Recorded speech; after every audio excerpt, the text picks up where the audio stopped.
ਅੱਜ ਦੀ class start ਕਰਦੇ ਹਾਂ ਆਪਣਾ। ਅੱਜ ਚੈਪਟਰ ਹੈ human health and disease. Human health ਵਿੱਚ ਆਪਾਂ ਗੱਲ ਕਰਾਂਗੇ ਹੈਲਥ ਕਿਸ ਤਰ੍ਹਾਂ ਆਪਾਂ ਮੇਨਟੇਨ ਕਰ ਸਕਦੇ ਹਾਂ, ਗੁੱਡ ਹੈਲਥ ਨੂੰ ਅਚੀਵ ਕਿੱਦਾਂ ਕਰ ਸਕਦੇ ਹਾਂ, ਔਰ ਹੈਲਥ ਨੂੰ ਅਫੈਕਟ ਕਰਨ ਵਾਲੇ ਫੈਕਟਰ ਕਿਹੜੇ ਹੈ। ਔਰ ਡਿਸੀਜ਼ਸ ਵਿੱਚ ਆਪਾਂ ਡਿਸਕਸ ਕਰਾਂਗੇ ਜੋ ਡਿਸੀਜ਼ਸ ਕਿਸੇ ਪਰਸਨ ਨੂੰ ਹੁੰਦੀਆਂ ਬੈਕਟੀਰੀਆ ਕਰਕੇ, ਪ੍ਰੋਟੋਜੋਨਸ ਕਰਕੇ ਜਾਂ ਫਿਰ ਕਿਸੇ ਵਾਇਰਸ ਦੇ ਅਟੈਕ ਕਰਕੇ, ਉਹ ਸਭ ਆਪਾਂ ਇਸ ਚੈਪਟਰ ਡਿਸਕਸ ਕਰਾਂਗੇ। ਔਰ ਹਿਊਮਨ ਹੈਲਥ ਆਪਣਾ ਇੱਕ ਹਿਊਮਨ ਉਸਦੀ ਹੈਲਥ ਜੋ ਹੈ, ਜੋ ਉਹਦੀ ਇਮਿਊਨਿਟੀ ਆ, ਉਹ ਕਿਸ ਤਰ੍ਹਾਂ ਇਨਫੈਕਸ਼ਨਸ ਦੇ ਅਗੇਂਸਟ फाइट करती है, तो सब ਆਪਾਂ ਇਸ ਚੈਪਟਰ ਵਿੱਚ ਡਿਸਕਸ ਕਰਨ ਜਾ ਰਹੇ ਹਾਂ। ਤਾਂ ਪਹਿਲਾਂ ਆਪਾਂ ਹਿਊਮਨ ਹੈਲਥ ਨੂੰ ਆਪਾਂ ਡਿਸਕ੍ਰਾਈਬ ਕਰਦੇ ਹਾਂ। ਤਾਂ ਕਿਸ ਤਰ੍ਹਾਂ ਡਿਸਕ੍ਰਾਈਬ ਕਰ ਸਕਦੇ, ਇੱਕ ਹਿਊਮਨ ਹੈਲਥ ਇੱਕ ਫਿਜ਼ੀਕਲੀ ਫਿਟ ਪਰਸਨ ਜਿਹੜਾ ਹੋਏਗਾ, ਉਸ ਦੇ ਕਿਹੜੇ ਕਿਹੜੇ ਫੈਕਟਰ ਹੋਣਗੇ ਜਿਸ ਦਾ ਆਪਾਂ ਉਸ ਨੂੰ ਡਿਸਕ੍ਰਾਈਬ ਕਰ ਸਕਦੇ ਹਾਂ। ਇੱਕ ਉਹ ਪਰਸਨ ਦੀ ਜਿਹੜੀ ਫਿਜ਼ੀਕਲ ਹੈ, ਫਿਜ਼ੀਕਲੀ ਫਿਟ ਹੋਏ, ਸੈਕੰਡਲੀ ਮੈਂਟਲੀ ਫਿਟ ਹੋਣਾ ਚਾਹੀਦਾ, ਤੀਜਾ ਸੋਸ਼ਲ ਵੈਲਬੀਇੰਗ। ਇਹ ਤਿੰਨ ਫੈਕਟਰ ਹੈਗੇ ਜਿਸ ਦੇ ਬਿਹਾਫ ਤੇ ਆਪਾਂ ਕੀ ਕਹਿੰਦੇ ਆ ਕਿ ਉਹ ਪਰਸਨ ਫਿਜ਼ੀਕਲੀ ਫਿਟ ਹੈ ਪੂਰੀ ਤਰ੍ਹਾਂ। ਔਰ ਫੈਕਟਰ ਅਫੈਕਟਿੰਗ ਜਿਹੜੇ ਹੈਗੇ ਹੈਲਥ ਨੂੰ ਅਫੈਕਟ ਕਰਨ ਵਾਲੇ ਫੈਕਟਰ ਕਿਹੜੇ ਕਿਹੜੇ ਹੈਗੇ ਆ, ਉਹ ਆਪਾਂ ਦੇਖਦੇ ਹਾਂ। ਸਭ ਤੋਂ ਪਹਿਲਾਂ ਆਪਾਂ ਗੱਲ ਕਰਦੇ ਹਾਂ ਜੈਨੇਟਿਕਲ ਡਿਸਆਰਡਰ। ਜੈਨੇਟਿਕ ਡਿਸਆਰਡਰ ਕੀ ਹੋਣਗੇ? ਉਹ ਆਰਡਰ ਜੋ ਆਪਣੇ ਪੇਰੈਂਟਸ ਤੋਂ ਅੱਗੇ ਨੈਕਸਟ ਜਨਰੇਸ਼ਨ ਤੱਕ ਜਾਂਦੇ ਆ, ਪੇਰੈਂਟਸ ਟੂ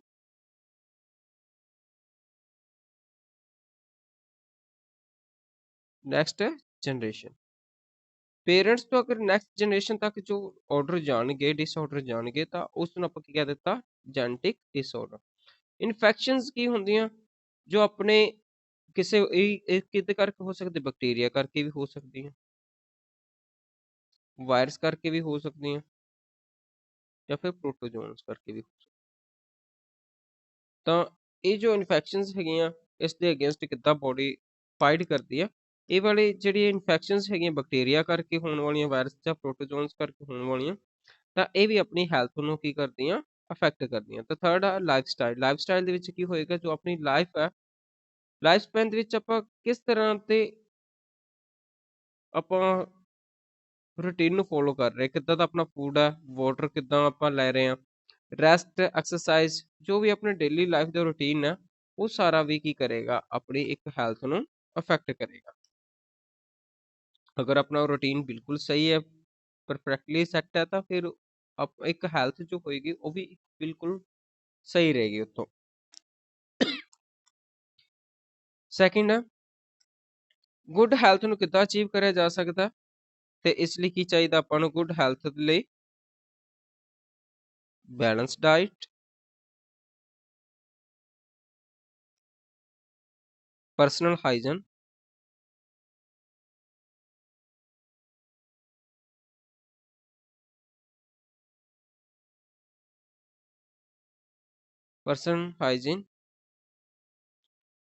और regular exercise.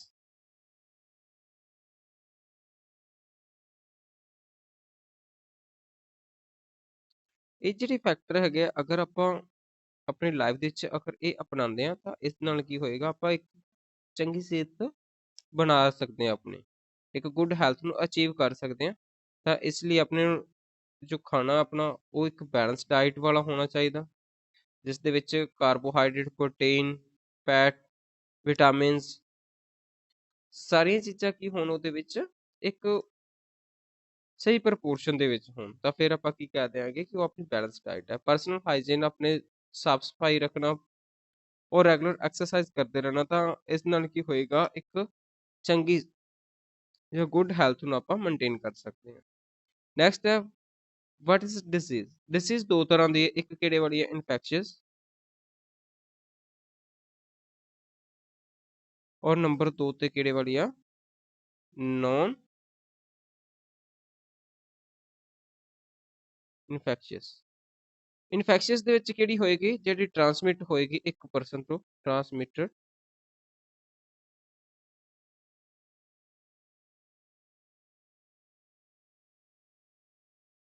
from one person to another। ਅਗਰ ਇੱਕ ਪਰਸਨ ਤੋਂ ਅਗਲੇ ਤੱਕ ਜਾ ਰਹੀ ਹੈ ਇਨਫੈਕਸ਼ਨ, ਤਾਂ ਉਹ ਵਾਲੀ ਕਿਹੜੀ ਆਪਣੇ ਕੋਲ ਹੋਏਗੀ? Infectious dishes. और सेकंड वाली विच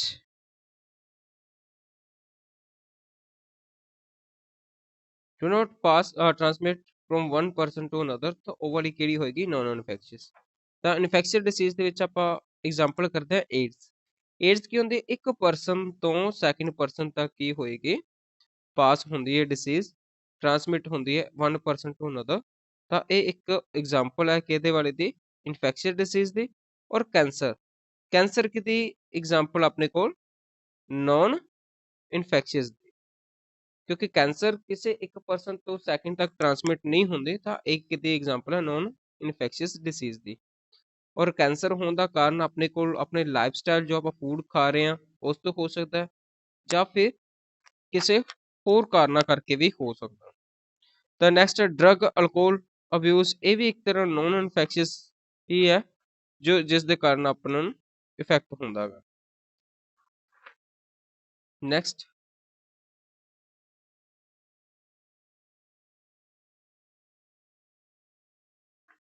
ਨੈਕਸਟ ਦੇਖੋ ਤੁਸੀਂ immunity.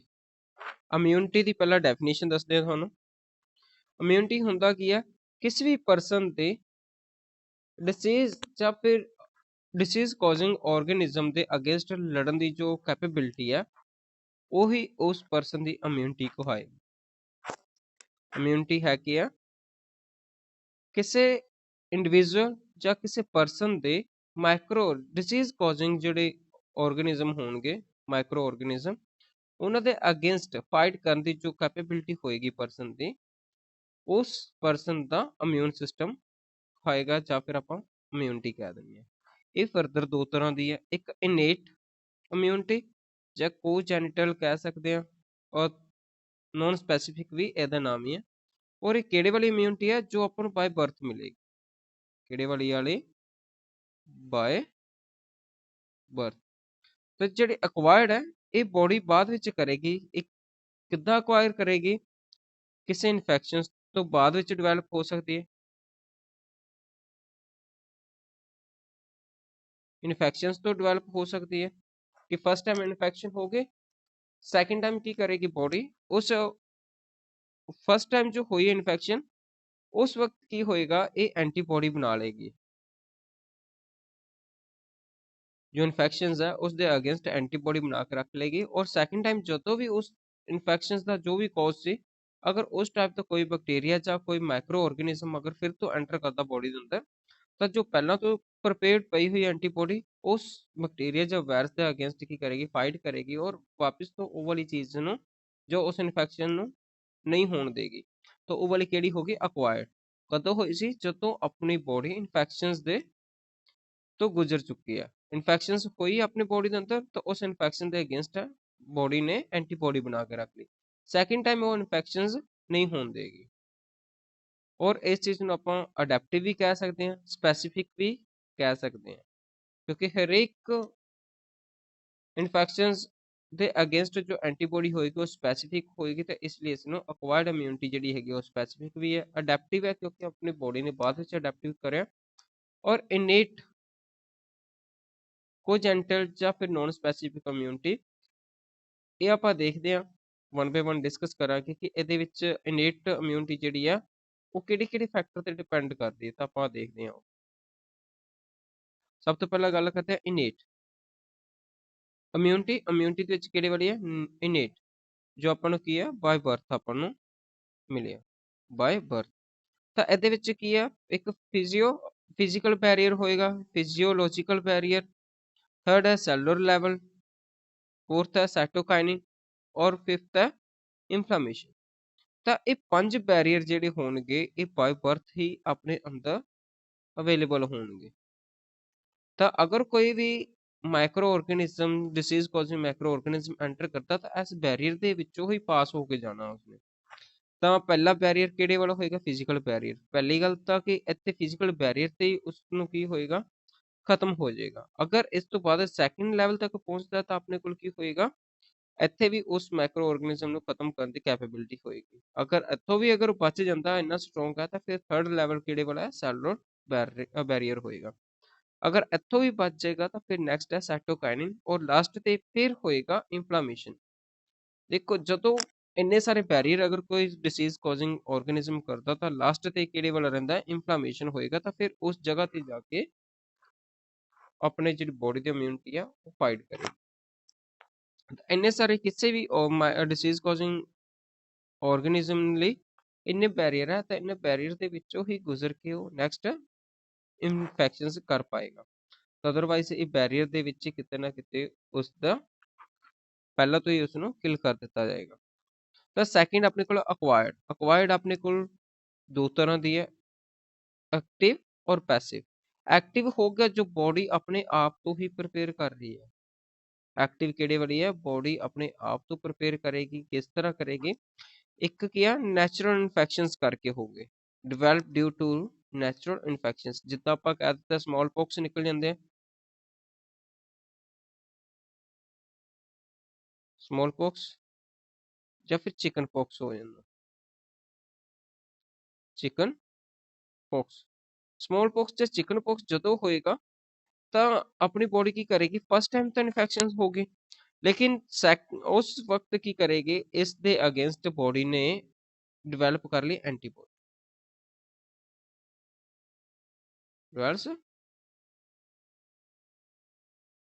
Antibody against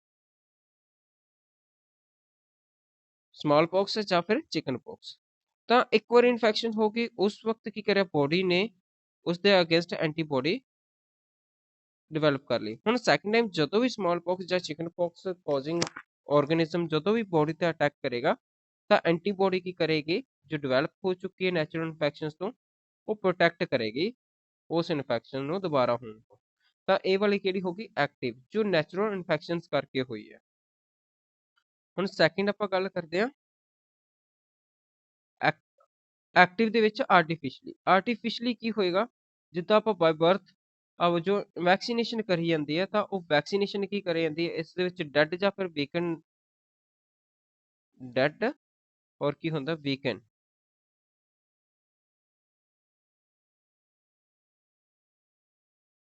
weekend micro organism ਦਾ ਯੂਜ਼ ਕਰਿਆ ਜਾਂਦਾ। ਔਰ ਜਦੋਂ ਡੈਡ ਜਾਂ ਵੀਕਨ ਮਾਈਕਰੋ ਆਰਗੇਨਿਜ਼ਮ ਆਪਣੀ ਬੋਡੀ ਦੇ ਅੰਦਰ ਇੰਜੈਕਟ ਕਰੇ ਜਾਂਦੇ ਆ ਵੈਕਸੀਨੇਸ਼ਨ ਦੇ ਜ਼ਰੀਏ, ਤਾਂ ਕੀ ਕਰਦੇ ਆ, ਉਹ ਖੁਦ ਉਹਨੇ ਸਟਰੋਂਗ ਨਹੀਂ ਹੁੰਦੇ, ਲੇਕਿਨ ਬੋਡੀ ਉਸ ਦੇ ਅਗੇਂਸਟ ਕੀ ਕਰਦੀ ਹੈ, ਐਂਟੀਬੋਡੀ ਬਣਾ ਲੈਂਦੀ ਹੈ। ਤਾਂ ਐਂਟੀਬੋਡੀ ਜੋ ਆਪਾਂ ਵੀਕਨ ਜਾਂ ਫਿਰ ਡੈਡ ਮਾਈਕਰੋ ਆਰਗੇਨਿਜ਼ਮ ਇੰਜੈਕਟ ਕੀਤੇ ਆ ਵੈਕਸੀਨ ਦੇ ਜ਼ਰੀਏ ਜਾਂ ਇੰਜੈਕਸ਼ਨ ਦੇ ਜ਼ਰੀਏ, ਤਾਂ ਬੋਡੀ ਨੇ ਉਸ ਦੇ ਅਗੇਂਸਟ ਐਂਟੀਬੋਡੀ ਪ੍ਰੋਡਿਊਸ ਕਰ ਲਈ, ਡਿਵੈਲਪ ਕਰ ਲਈ। ਲੇਕਿਨ ਜੋ ਡੈਡ ਸੀ ਜਾਂ ਫਿਰ ਵੀਕਨ ਵਾਲੇ ਸੀ, ਉਹ ਉਹਨਾਂ ਪ੍ਰੋਲੀਫਰੇਟ ਨਹੀਂ ਹੋ ਪਾਏ, ਉਹ ਇੰਨੇ ਜ਼ਿਆਦਾ ਅੱਗੇ ਆਪਣੇ ਨੰਬਰ ਨਹੀਂ ਵਧਾ ਪਾਏ, ਲੇਕਿਨ ਬੋਡੀ ਨੇ ਉਸ ਦੇ ਅਗੇਂਸਟ ਕਰ ਲਈ ਐਂਟੀਬੋਡੀ ਬਣਾ ਲਈ। ਨੈਕਸਟ ਟਾਈਮ ਜਦੋਂ ਵੀ ਉਸ ਟਾਈਪ ਦਾ ਕੋਈ ਵੀ ਆਰਗੇਨਿਜ਼ਮ ਅਗਰ ਬੋਡੀ ਚ ਐਂਟਰ ਕਰੇਗਾ, ਤਾਂ ਪਹਿਲਾਂ ਤੋਂ ਉਸ ਦੇ ਅੰਦਰ ਕੀ ਪਈ ਹੋਏਗੀ, ਐਂਟੀਬੋਡੀ ਹੋਏਗੀ। ਇੱਕ ਤਾਂ ਨੈਚੁਰਲ ਮੈਥਡ, ਨੈਚੁਰਲ ਜੋ ਇਨਫੈਕਸ਼ਨ ਹੋਏਗੀ, ਔਰ ਸੈਕਿੰਡ ਟਾਈਮ ਆਪਣੇ ਕੋਲ ਕਿਹੜੇ ਵਾਲਾ, ਖੁਦ ਵੈਕਸੀਨੇਸ਼ਨ ਦੇ ਜ਼ਰੀਏ ਆਪਣੇ ਕੋਲ ਇਹ ਵਾਲੀ ਚੀਜ਼ ਹੋਈ ਹੈ। ਤੇ ਨੈਕਸਟ ਹੈ ਨੈਚੁਰਲ ਪੈਸਿਵ ਦੇ ਵਿੱਚ ਕੀ ਹੈ ਕਿ ਆਪਾਂ ਡਾਇਰੈਕਟ ਹੀ ਐਂਟੀਬੋਡੀ ਸਰੀਰ ਦੇ ਅੰਦਰ, ਬੋਡੀ ਦੇ ਅੰਦਰ ਕੀ ਕਰਦੇ ਆ, ਇੰਜੈਕਟ ਕਰਦੇ ਆ। ਕੀ ਆ, ਐਂਟੀਬੋਡੀ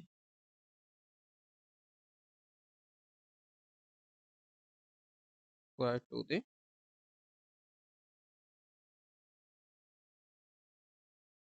ਡਾਇਰੈਕਟਲੀ, ਐਂਟੀਬੋਡੀ ਡਾਇਰੈਕਟਲੀ ਹੀ ਪ੍ਰੋਵਾਈਡ ਕਰੀ ਜਾਏਗੀ ਬੋਡੀ ਨੂੰ। ਤਾਂ ਇਸ ਦੇ ਵਿੱਚ ਵੀ ਕੀ ਹੈ, ਇੱਕ ਨੈਚੁਰਲ ਹੋਏਗਾ ਔਰ ਇੱਕ ਆਰਟੀਫਿਸ਼ੀਅਲ।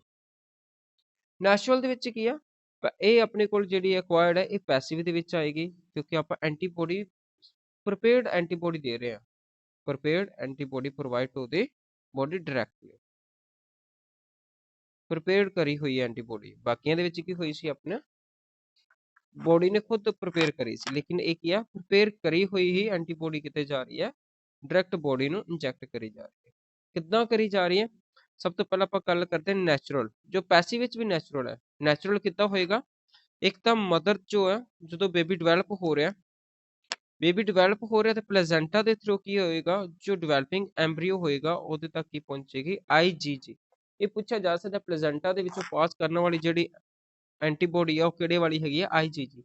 ਇਹ ਕਿਉਂ ਪਾਸ ਕਰਦੀ ਹੈ, ਕਿਉਂਕਿ ਇਹ ਸਭ ਤੋਂ ਸਮੋਲੈਸਟ ਹੈ, ਸਮੋਲੈਸਟ ਐਂਟੀਬੋਡੀ।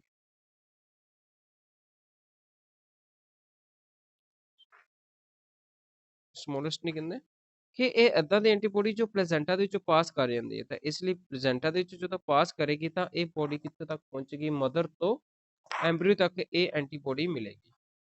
ਤਾਂ ਇਹ ਕੀ ਹੈ, ਬਿਲਕੁਲ ਪ੍ਰਪੇਅਰਡ ਐਂਬਰੀਓ ਤੱਕ ਗਈ ਹੈ, ਜੋ ਡਿਵੈਲਪਿੰਗ ਐਂਬਰੀਓ ਸੀ ਤਾਂ ਉਸ ਤੱਕ ਪਹੁੰਚੀ ਹੈ, ਔਰ ਨੈਚੁਰਲ ਹੈ ਕਿਉਂਕਿ ਮਦਰ ਤੋਂ ਉਸਨੂੰ ਮਿਲੀ ਹੈ।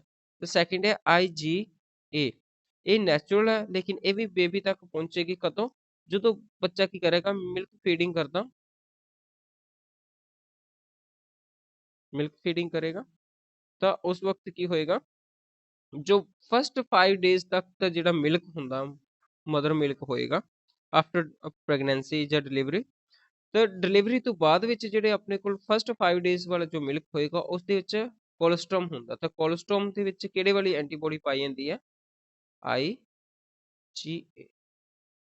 ਕੋਲੇਸਟ੍ਰੋਮ ਜੋ ਹੋਏਗਾ ਮਦਰ, ਜੋ ਫਸਟ 5 ਡੇਜ਼ ਹੋਣਗੇ ਡਿਲੀਵਰੀ ਤੋਂ ਬਾਅਦ ਵਾਲੇ, ਤਾਂ ਜੋ ਮਿਲਕ ਹੋਏਗਾ ਉਸ ਮਿਲਕ ਨੂੰ ਆਪਾਂ ਕੋਲੇਸਟ੍ਰੋਮ ਕਹਿੰਦੇ ਹਾਂ, ਔਰ ਕੋਲੇਸਟ੍ਰੋਮ ਦੇ ਵਿੱਚ ਕਿਹੜੇ ਵਾਲੀ ਐਂਟੀਬੋਡੀ ਪਾਈ ਜਾਂਦੀ ਹੈ, IgA।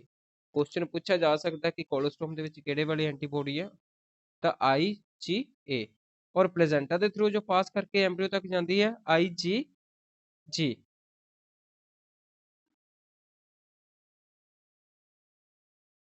ਨੈਕਸਟ ਆਪਣੇ ਕੋਲ ਆਰਟੀਫੀਸ਼ੀਅਲ ਦੀ ਗੱਲ ਕਰਦੇ ਆ, ਤਾਂ ਜੋ ਆਪਾਂ ਇੰਜੈਕਸ਼ਨ ਪਰਫਾਰਮ ਕਰਦੇ ਆ, ਜੋ ਐਂਟੀਬੋਡੀ, ਜਿੱਦਾਂ ਆਪਣੀ ਬੋਡੀ ਦੇ ਵਿੱਚ ਕੋਈ ਇਨਫੈਕਸ਼ਨ ਹੋ ਗਈ ਤਾਂ ਆਪਾਂ ਡਾਇਰੈਕਟ ਉਸ ਇਨਫੈਕਸ਼ਨ ਦੇ ਅਗੇਂਸਟ ਇੰਜੈਕਸ਼ਨ ਪ੍ਰੋਵਾਈਡ ਜਾਂ ਕੋਈ ਹੋਰ ਚੀਜ਼ ਆਪਾਂ ਐਂਟੀਬੋਡੀ ਯੂਜ਼ ਕਰਦੇ ਆ, ਤਾਂ ਆਰਟੀਫੀਸ਼ੀਅਲੀ ਹੈ। ਪੈਸਿਵ ਕਿਉਂ ਕਿਹਾ, ਕਿਉਂਕਿ ਆਪਾਂ ਪ੍ਰਪੇਅਰਡ ਐਂਟੀਬੋਡੀ ਹੀ ਬੋਡੀ ਦੇ ਵਿੱਚ ਇੰਸਟਾਲ ਕਰਦੇ ਆ।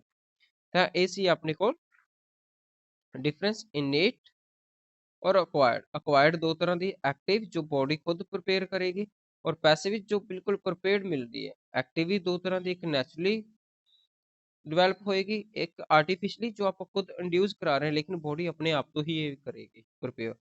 ਤੇ ਪੈਸਿਵ ਦੇ ਵਿੱਚ ਬਿਲਕੁਲ ਰੈਡੀਮੇਡ ਮਿਲੇਗੀ ਉਸਨੂੰ, ਪ੍ਰਪੇਅਰਡ ਐਂਟੀਬੋਡੀ ਬੇਬੀ ਤੱਕ ਪਹੁੰਚੇਗੀ, ਔਰ ਆਰਟੀਫਿਸ਼ੀਅਲ ਦੇ ਵਿੱਚ ਕੀ ਆ, ਇੰਜੈਕਸ਼ਨ ਦੇ ਜ਼ਰੀਏ ਆਪਾਂ ਐਂਟੀਬੋਡੀ ਨੂੰ ਪ੍ਰੋਵਾਈਡ ਕਰਦੇ।